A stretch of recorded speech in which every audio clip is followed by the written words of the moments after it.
नमस्कार दर्शक बंधु ओढ़णी सीरियल रे आपण माने देखिबा को पाइबे जे ज्योति जाइथिबे हजत को जीवन को देखा करबा पाई आ जीवन कहबे कि मु सेठी कि मो पाई नहीं तम जीवन विपद रे पड़थला बेली मु सेठी कि जाइथिली ज्योति कहबे कि अच्छा तमे तले बे मो पाई चिंता करूछ जीवन कहे सबुठारु इम्पोर्टाट कथा मत से समय कॉल करथिला कि ज्योति मने मने भावे कि मोर ए प्लान विषय मु आउ अपा इन्स्पेक्टर जानी हेले दीदी कहीं जीवन बाबू को जेल पठेबा को चाहूँ आ एपट आपण मैंने देखा पाइबे जे पवन मानसीर प्रस रु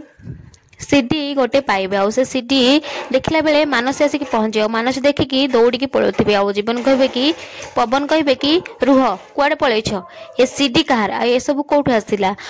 मानसी कहे कि मु किसी जानी एमती कहीदे चल जाऊे सी कहे कि ए सीडी तुम प्रस रु ही बाहरी तेणु करके सबू सत ए कहवा पड़ो। हाँ दर्शक बंधु कौन पवन मानसी ठार सब सत बाहर कर ज्योति कौन जीवन को जेल आनी पार।